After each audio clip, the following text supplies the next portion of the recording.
Welcome to the Business as Mission podcast, dedicated to those who long to see God glorified in business and the nations reached for Christ.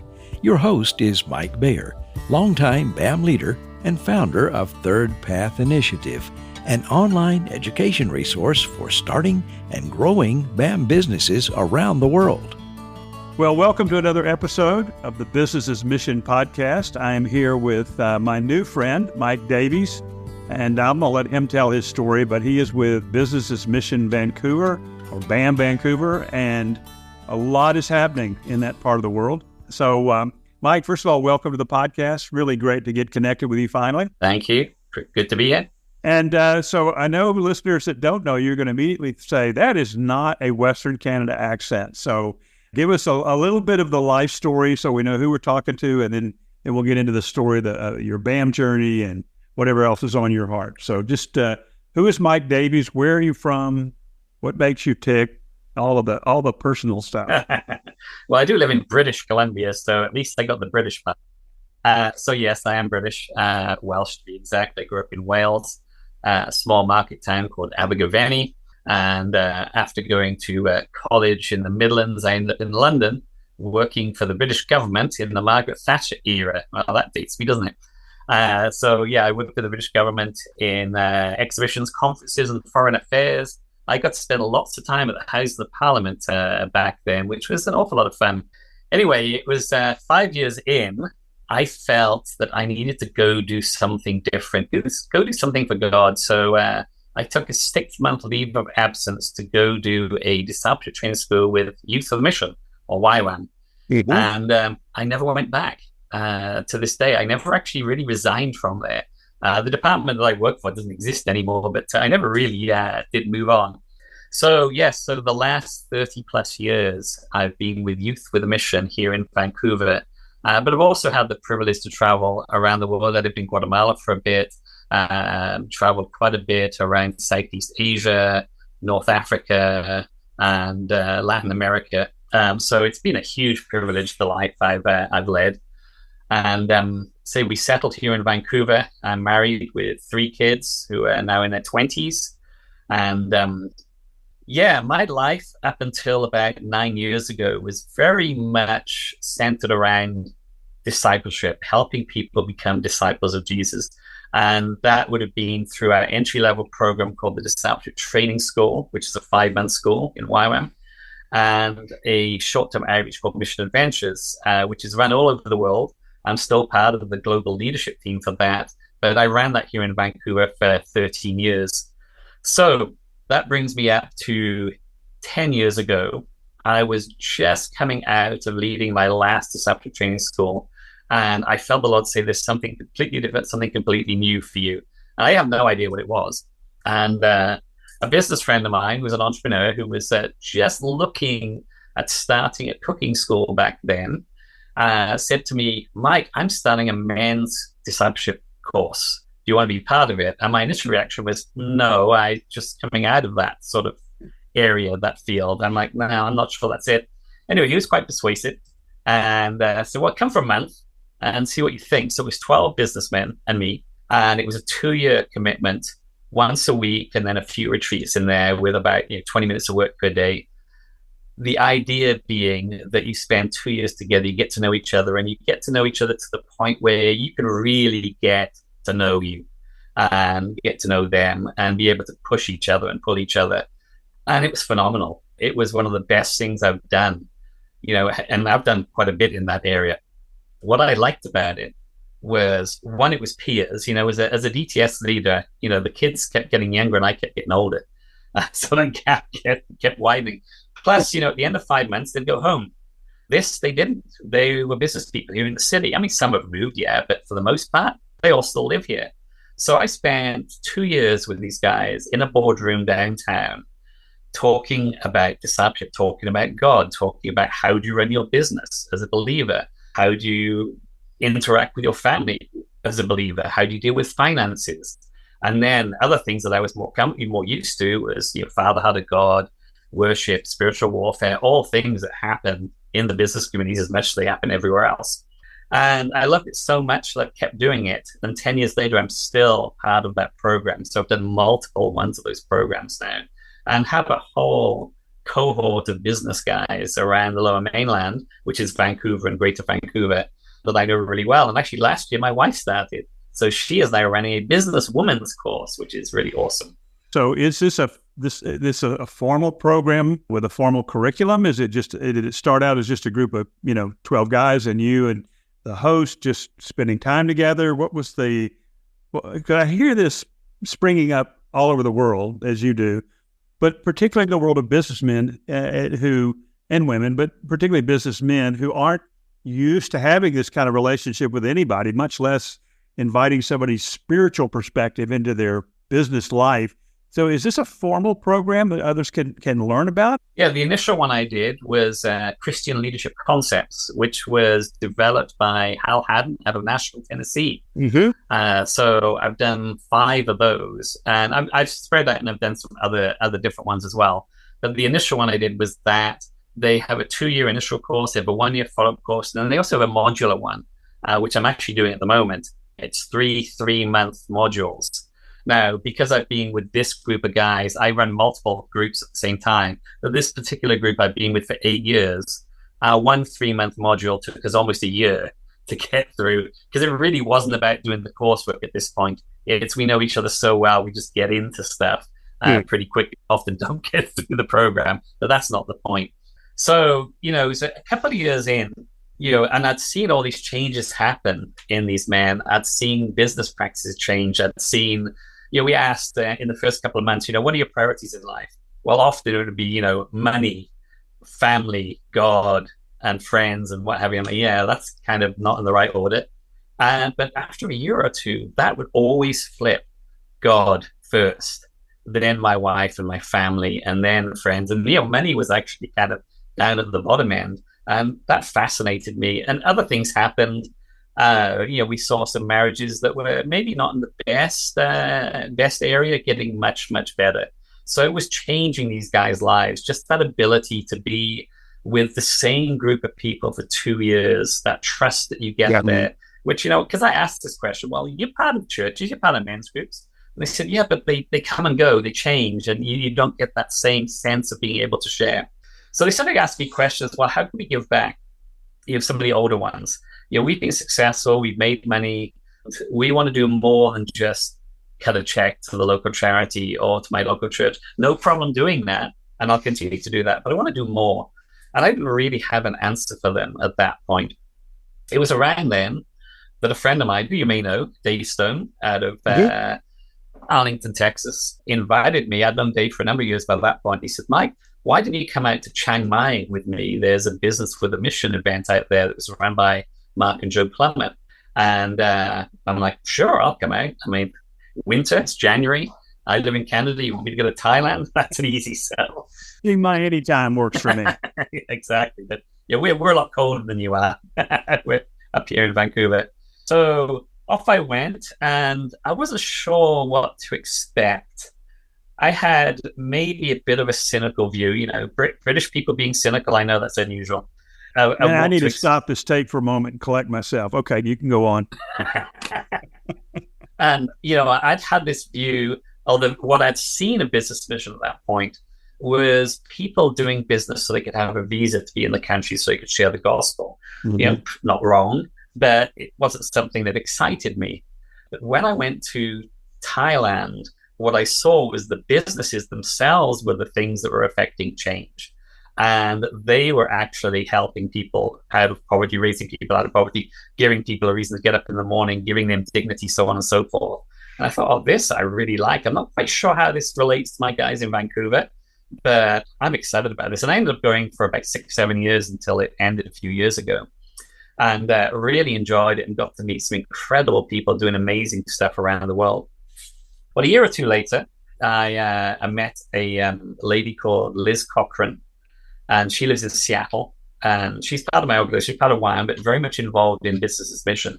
And she was running some events down in Seattle. I thought, this might actually be a little closer to what the guys in Vancouver are interested in.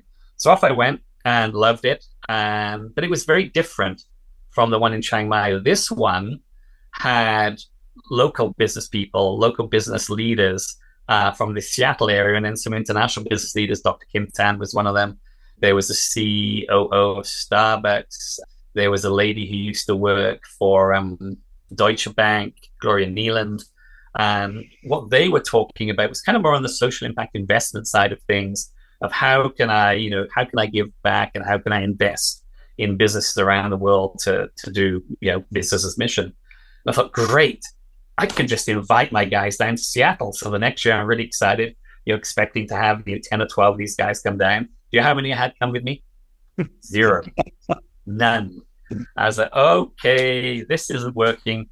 So I sat there with a lady that helped me co-found this, Annie Lee, and my wife, Jennifer, in a cheesecake cafe in Bellevue, Washington. And we said, okay, well, if they're not going to come here, I guess we need to start it in Vancouver.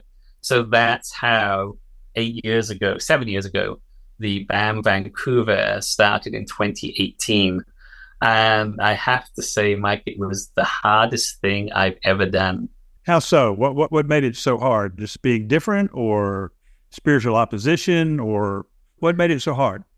Partly I think it's Vancouver. It's difficult to get stuff on the ground, but it's also, you're a not-for-profit guy. You've been in YWAM for 20 years. What do you know about business? Well, quite frankly, I didn't know a huge amount in one way, but another way, I was still running a not-for-profit. I was running a business. That wasn't the point, though. They didn't see me as somebody that maybe should be in this arena. So that first year, a few weeks out, we only had about 15 people signed up. We ended up having 50, but of those 50, I think about 40 were not-for-profits or charities. And afterwards, I'm like, God, this is not what I wanted. It was a great conference, great speakers. It was awesome. But this is who I want to reach. And I just felt, Lord, to keep going. Well, one of my mentors in this area, an amazing guy called Grayson Bain, who started multiple companies, I was having a rant with him one day about this. And I said, Grayson, why am I doing this? And he said, that's pretty simple. Do you see anybody else that God's called to do it? Do you see anybody else doing it here in Vancouver? I'm like, no. Well, there you go. There's your answer. Yep. I'm like, great. So I persevered. The next year, we had a few more people. We had about 55 and maybe 10 business people. Fast forward to this year, I had 120 people at this event, and about 95 were from the business community. So it really has grown dramatically in the last number of years. So that's kind of a brief story of how, if somebody who's in YWAM, who's been involved in discipleship for all these years, has pivoted and shifted into the business community. We'll pause here for a brief message. Looking for regular updates on all things BAM in an easy-to-read blog? Go to thirdpathinitiative.com/resources and look for the article's heading. BAM author and leader Mike Bayer shares ideas, challenges, skills, and advice in English and Spanish. It's interesting, Mike, as I hear your story, and I always love hearing, and most people do, how did you, and what was your life like, how you met the Lord, what he's done with you, and then at what point and how did he connect you to BAM, whatever flavor that happens to be, because there's no one way to do it, as you well know. But I love hearing those stories, and it is interesting when you think about it. Nobody set out to do it. I didn't. I started out in the pastorate. You were a YWAM guy doing discipleship, and you haven't. And I always tell people, for me, I'm listening to you, it's kind of like the same story. I never ceased being a pastor. I just ceased doing it in a church setting. I continue to equip people to discover and utilize their gifts to expand the kingdom. You're doing the same thing. You're doing discipleship. You haven't changed that. This whole relationship thing, these small groups that you're building, the conferences energize those, but it's really it's fun to see the commonality that we seem to all have in this. So I'm curious. We'll come back to the conference, but within, because a conference is not the only thing that you guys do. BAM Vancouver is not just a conference. How do you describe it to? Well, and I'll say this for those who don't know Vancouver, British Columbia in general and Vancouver in specific is maybe the most unchurched community in North America. It's not a hub of the Bible Belt sort of thing, right? It's a very different place. And I wouldn't imagine traditional churches would be very adept at meeting the Christians who live there. traditionally. So you look at and you see this as a move of God to come in another door, another dimension of life. So I don't know what that looks like in Vancouver, but when you look at it, when you say BAM Vancouver, what is that besides the conference? It's a good question. I would say what are we hoping for it to be would probably maybe be a better question. Because what's been a challenge for us is we developed a pretty good organizing committee over the last number of years. And they got so energized by the events themselves that they have now left my team and are doing BAM businesses. So, we've kind of been hit by our own success. So we find ourselves in a bit of a rebuilding phase at this point of the team. And I'm very excited about it because we've got some really cool new people joining us. So it's kind of stunted us a little bit in some of the other stuff we wanted to accomplish. But what we have accomplished to this point is we don't just do the once a year event. We also do lunch events. Actually had one last Thursday, a small, so more of a round table. There were 20 people there. And it was really good because you got to be able to talk to everyone there and just have a conversation around the table rather than being, more of an upfront speaker. Mm-hmm. The other big thing that we're doing is I'm a firm believer in partnership. And that's something that I feel has not been the greatest in the city. Having said I've lived here for 30 years, I've been involved in all sorts of movements. And, we had an Olympic Games outreach here back in 2010 for the Winter Olympics. A number of different church, citywide church events. And some of them have been really good, but they never really last, sadly. That's something I've seen again and again and again here in our city. And I don't know if it's just a Vancouver thing or it happens all around the world. But what we want to do is try and break that and work with other organizations, other people. So it's not so much about, BAM Vancouver having to do everything. It's about BAM Vancouver finding other people that are already doing stuff and connecting with them. So we connect with Trinity Western University, which is Christian University, about 45 minutes from here. And we've had some of their profs speak at our events, and a lot of their students come. They sponsor us, and then they come to our events, and then they're able to promote some of their courses, their MBA program, etc., etc.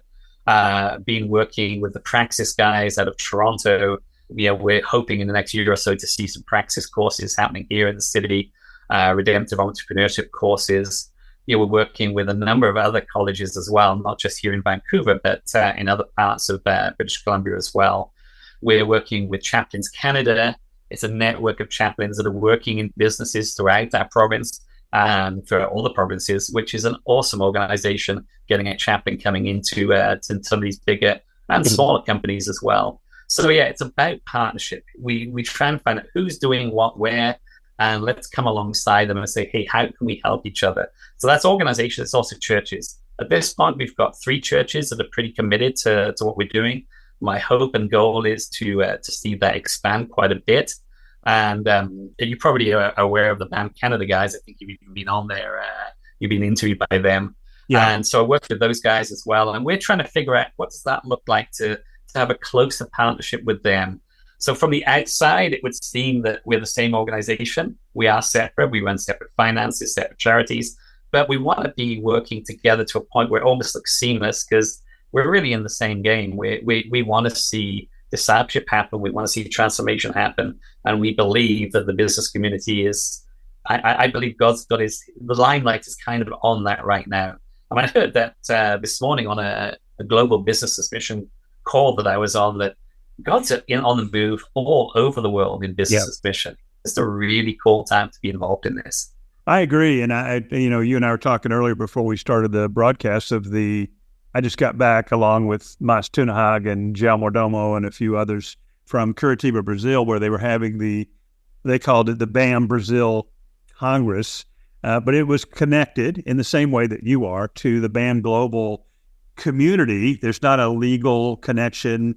There's not a financial connection. There's not a hierarchical control, but there's this beautiful partnership that exists, and you see it. And that's what you guys are. Then same thing for BAM Canada with Aubrey and with Carrie Ann. And the point I'm going to make out of that is I really believe that part of the magic, if I can use that term in a Narnian way, part of the magic that of BAM around the world is when men and women, when humans take their hands off of it and stop trying to control it and stop trying to make an organization out of it, and they just band together to serve in whatever way is in front of them at the moment. And that to me has been the beauty of this. I mean, we've got BAM ambassadors in India. I was in India last year doing a BAM conference in Bangalore. They had a full-blown BAM Southeast Asia conference in Hyderabad. This is happening all over the world. And yet it's not, it's not this monolithic organization that's making it happen. It's people partnering. And I think that's the right word. It's a word that's been hackneyed, to be sure, but I can't find a better word. They're learning to live together and work together for the glory of God. They don't care who gets the credit and whose name is at the bottom of the flyer or whatever. So you guys have done it. So tell us about the recent conference. I've heard great feedback on it. I'm close friends with Gaia Gort and with Bill Job and Motts and some of the others that were involved. And I guess there's just I've never heard anything but incredible reports out of it. So tell us about just the highlights of what happened, and then I want to, as we begin to run out of time here, I want to really hear where your heart is for where you guys are going. But tell me about the conference and what it was like. And I have two reasons for that. One is it's kind of like the news, right? I'm interviewing a guy that God used in Vancouver. But the other is, part of my vision for Business's Mission, the podcast and the stories we tell, is I'm convinced there's a power in somebody hearing a story saying, wow, if they could do that, maybe I could do that. That this is not, it's superhuman, but it's not impossible. So maybe there's a place for me. So just tell the story and we'll see what God does with it. Yeah, before I do that, I just want to say, as you've been talking there, thinking about starting Business's Mission here in Vancouver, it was more about not me starting it. It was about God finding somebody to come alongside him in what he was already doing in the city. Yeah. And that's what I'm seeing all around the world. So Mats actually spoke last year, and this year was Gaia Gort and as you said, Bill Job were our two keynotes. But we also have some local speakers. So we started this year off. We wanted to give a bit more of a biblical basis for Business's Mission. So we had two profs from Trinity Western University come out, and they were interviewed by Carrie Ann, actually from Band Canada. And that was an excellent sort of foundation for the day. So we do our conferences at hotels for a number of different reasons. I can show up there, it's all set up, and I can leave at the end of the day without breaking down. And the business community are very, very comfortable going to conference centers in hotels. So that's why we've done that right from day one. So that started off. Then we had a kind of a bit of a business testimony from a business that's happening up in Battambang in Cambodia, which a local community is involved in. That was really cool. So that gave you kind of an intro to what's happening in somewhere else. And then we had Bill. And Bill is an amazing guy. 40 years in business, many of those in China. And actually, the funny part was the MC is a second generation Chinese. And he gets up, he said, yeah, this is kind of embarrassing. The white guy can speak Chinese better than me. So it shows how much Bill had immersed himself in the culture. Yeah. And what Bill brought to the table was what I got out of it was very much, it's not about me doing stuff and, trying to be Christian at this. It's me saying, hey, God, this is your business. This is where you want me to be. Therefore, I am now going to see you as the CEO and not me. And anytime that issues came up and what have you, you'll be like, okay, God, you hear that? What's happening in your business? So what are you going to do about it? What are we going to do about it? What do you want me to do? And, for a lot of people, you could just see something click as he talked about that. Yeah, he was quite an amazing speaker, just such a soft, very personal, like sitting by the fire with your grandfather. It was powerful. After him, we had actually lunch, and then after lunch we had David Stone from First Rate talk about how he's seen his business expand into many nations across the planet. I don't know how many at the moment, 7 or 8. but he studied in Afghanistan and India, then to Hong Kong, Chile, and Singapore, and so on. And how he's seen God use his business throughout the world to A, raise people out of poverty, but B, also to be able to disciple people. Yep. After lunch, then we had the amazing Gail Gort, and she again brought some more of the practical side of things, the practical tools. Amazing lady. If you get the chance to actually go to her conference, it's happening in the end of November, about an hour or so outside of Amsterdam. My wife and I will actually attend that this year, so I'm excited about that. Oh, good. Yeah, it's a great conference. I was there last year, and Gaia and her team put on a fantastic conference. Yeah, I'm looking forward to and hopefully glean some things from it as well. She said she gleaned a bunch from us, so that's really good. So I'm going to leave the last speaker till in a few minutes, and you'll see why. But throughout that, we didn't just have people speak. We did a thing called table talk. So the two keynotes would speak for about 20, 25 minutes. And then ahead of time, I would ask them for about 3 questions that I could put up on the big screen that are in our tables of 8. We could then spend 15, 20 minutes discussing those questions, which obviously pertain to what they just talked about. And a lot of the feedback we got was how amazing that was, that it wasn't just somebody up front speaking to them. It's that ability then to not only talk about the questions, but get to know those people who you're sitting around the table with a bit more. And then with your Q&A for another 20 minutes. So, each speaker would have about an hour or so. So how would I say the day went? Well, I think one of a good friend of mine, actually a chap who works at Chapels Canada, he emailed me a week later. And he's been to, I think, all of them. And he said, Mike, the best yet. That was amazing. And the reason it was amazing was, A, the order you did it in, but it was what was actually said and what happened during the conference. He said, you could not invite business people to a conference about the Holy Spirit in your business or about having an evangelist on your staff in your business. People just wouldn't come. But God can hijack your business conference and make that the number one takeaway, which is exactly what it was. Yeah. And that just blew me out of the water, how God had it. He had his plan for that conference and that event, and that's exactly what he did. And, we had probably the best feedback we've had for any of the events. And, to your point earlier, it's not about us controlling it. It's about allowing God to move. We create the atmosphere, and then we allow God to move. So that brings me to the last speaker, Jackie Cassandi. I met Jackie about 3 weeks before the event. She was recommended by another business lady in the city. I wanted a local businesswoman. So she's Kenyan, and she runs a store and a business, kind of a bit like 10,000 Villages. She buys a lot of stuff from Kenya. She goes over there a couple of times a year and direct buys it from the artisans there. So there's no waiting for them for us to see if we sell it here. She just does that straight away and then brings it over here, which I think is by far the best way of doing it. And so I asked her, I said, would you speak? And she said, absolutely. She'd give me a story of her mom, who, she said was the most amazing Christian she's ever met to this day even. And how in some ways it's difficult to live up to that. But she wanted to talk about her business and some of the struggles she had in the city. So I said, yeah, that's fine. You can do that. Well, she gets up and she says, well, I had this whole speech organized for today. I was going to talk on this, and this, but I can't anymore because I've been so changed by what's happened today. God has done such a work in my heart that I actually didn't really know what Business's mission was before. Yes, I had an idea, but my goodness, this, hearing Bill and hearing Gay and hearing the other speakers, has completely turned me around, and it's going to turn my business around. Now, I actually have a coffee with her next week, so it'll be interesting to see how that's beginning to play itself out.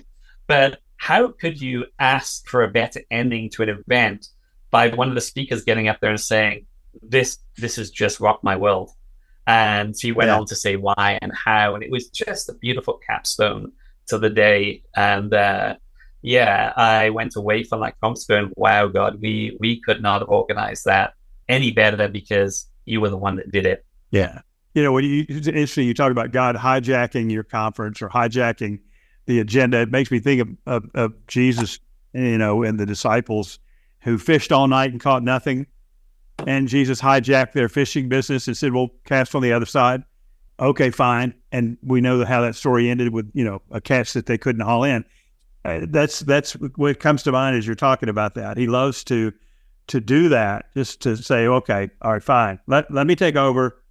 And then we come away amazed. And I love the ending. That's a beautiful thing, because how many times does somebody come to a conference prepared to speak and they leave spoken to in a very powerful way? That's beautiful. Yep. So, That was amazing. so Mike, where are you guys headed? What's coming up in the future? I know we just, for the listeners, we asked Mike about a website. He very, very honestly said, well, it's kind of embarrassing right now, so give me a little time. I'm going to get it up and running. So check it out later. But that's how one way you learn about the upcoming conferences for those that have an interest in being a part of that, particularly in Western Canada. But what's coming up? What's in your heart? Oh, a number of things. But the best way to find us actually right now is on LinkedIn. We're fairly active on our LinkedIn page, Business Mission Vancouver, or me personally, Mike Davies.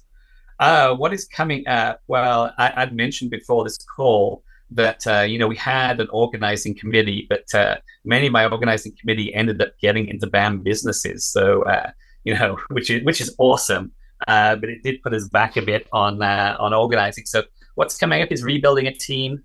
And we've got some really young, energetic, multinational people who are quite interested in that. Looking at making, BAM Vancouver, a movement here in the city that interacts and works with all sorts of other organizations and groups, really to see the business community mobilize, because I believe that the business community can actually see change happen in the city. You hear about Vancouver being a beautiful, stunning city. That's not lies. It is. Unless you come here in November, we can't see anything because it's just raining. But it is an absolutely beautiful city. But it does have its issues. Mike mentioned at the start of this call, it's a very unchurched area. But not only that, there's an awful lot of poverty in our city and loneliness. And especially in the area of poverty, I've seen not-for-profits like my own and the city and government try and work on this one particular area of our city for years and years and years. And, great stuff has happened on an individual level. But as far as the community goes, change hasn't really happened that much. In fact, maybe it's even got worse. And I believe that through business, working together with not-for-profits and charities and the government, we have the potential to actually see some change happen. And one of the ladies who came to our first ever event is attempting to do just that through business, through figuring out, not only housing issues, but housing plus education, plus the social aspect, plus the healthcare aspect, all in one, to see change happen within that community. That's what I'm excited about, that we can see change happen, not only to the ends of the world, because I'm more passionate about that. I've been in YWAM for 30 years. I have to be passionate about the nations. And I think BAM has incredible power in all over the world. But it can also happen here in a wealthy city, that we can see change happen. And that's what keeps me going in this and gets me up in the morning, to see the business community come together and say, hey, we can actually make a change within our own business structure, but also here in our city. And through that, who knows, maybe we could see that wonderful wood revival happen here in a very unchurched city called Vancouver. So please be praying for us as we move forward. I want to continue doing these conferences for a number of years, obviously looking for somebody that down the road potentially could take over, but I want to do it myself for a few more years yet. But expand that. What does that look like? Partnering with organizations to do courses that can help business people to develop their entrepreneurial skills, to see what does redemptive entrepreneurship look like. So we want to continue working on that sort of stuff as well. Working with BAM Canada and of course with BAM Global is also on my priority in the coming years. Fantastic. Well, Mike, I really appreciate it. It took us a while to get together. I didn't realize this, but Mike had broken his ankle 6 weeks before the conference. So I know that threw him off balance. And then the conference was coming up. We've been trying to connect forever. I'm glad we finally did. I definitely look forward to more conversations with you, but I love where you're going. I love hearing about what God's doing there. Incredibly exciting. And I have a feeling we're going to hear a lot more about what God is doing in Canada. As a citizen of the U.S., I can speak to the perspective that most people in the U.S. don't know much about Canada, much less what God is doing there. And the truth is, when I talk to you, I talk to Carrie Ann Ballantyne, I talk to Aubrey, I talk to others in Canada. God's doing a lot of things, amazing things, and it's just exciting to hear, very special. So, brother, thank you for sharing some time with us, with me. Thank you for telling your story. And as you said, we will pray for you, and we'll ask our listeners to join in prayer. They can find out more about you. If they want to contact you, you gave me your email, businessesmissionvancouver@gmail.com. Skip the website for now. Go to Businesses Mission Vancouver on LinkedIn to learn more. But to our listeners, guys, learn more. God is at work. I quoted Narnia before, but Aslan is on the move, and Canada is one of those places that he is moving. And it's just, it's fun to watch. It really is much more fun to watch God work than for me to work for God. So I encourage you guys to do that. Mike, thanks so much. Any final word for us before we sign off? Well, thank you for the opportunity, but I'll finish with this quote. This is the quote that's kept me going in BAM. It's from Neil Johnson, who you know. And it's this wonderful quote that BAM is for those who love the Lord passionately, who are called to business and mission, and want their lives to have a lasting significance to make a difference in a tragically flawed and dirty world. BAM has an unbelievably rich potential for impacting the world holistically for Christ. It is a worthy calling, a challenging calling that will tap all of your abilities. It's also a calling with rewards that are what dreams are made of, both temporal and eternal. So God bless you in your business's mission journey. And thank you, Mike, for the opportunity to share this morning. Absolutely. So glad you could be with us. Thanks for listening to the Business as Mission podcast.